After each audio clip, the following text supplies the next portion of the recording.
Godavarikhani అడ్డుగుంటపల్లిలోని అల్హిం public స్కూల్లో మంగళవారం Kinder graduation celebrations ఘనంగా నిర్వహించారు. ఈ మేరకు స్కూల్లోని యూకేజీ 5వ తరగతి విద్యార్థులకు సర్టిఫికెట్స్ ను అందజేస్తూ గ్రాడ్యుయేషన్ డే సెలబ్రేషన్స్ ను జరిపించారు. ఈ సందర్భంగా స్కూల్ ప్రిన్సిపల్ మహమ్మద్ అబ్దుల్ రెహమాన్ షాకిర్ మాట్లాడుతూ అల్హిం పబ్లిక్ స్కూల్ చదివి ప్రీ ప్రైమరీ నుంచి ప్రైమరీ స్థాయికి, ప్రైమరీ స్థాయి నుంచి హై స్కూల్ స్థాయికి వెళ్తున్న క్రమంలో యూకేజీ 5వ తరగతి విద్యార్థులకు సర్టిఫికెట్స్ అందజేస్తూ గ్రాడ్యుయేషన్ డే సంబరాలను జరుపుకోవడం జరిగిందని తెలిపారు.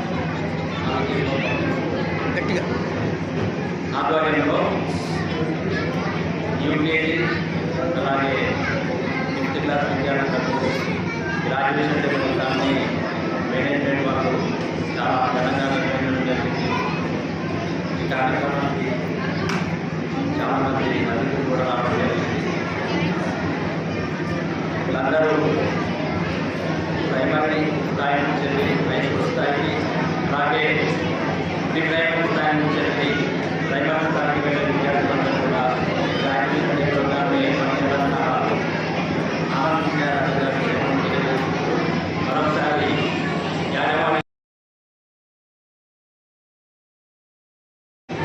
ఈ కార్యక్రమంలో విద్యార్థులకు మేనేజ్మెంట్ వాళ్ళు గ్రాడ్యుయేషన్ సర్టిఫికేట్ కూడా ప్రదానం చేయడం జరిగింది. కార్యక్రమంలో మొహమ్మద్ షాకిర్, మౌలానా మహమ్మద్ ఫజల్, అబ్దుల్ రౌఫ్, మౌలానా ఖాజా నజముద్దీన్, అబ్దుల్ గఫర్, ముబీన్, తాజ్, గౌస్ తదితరులు పాల్గొన్నారు.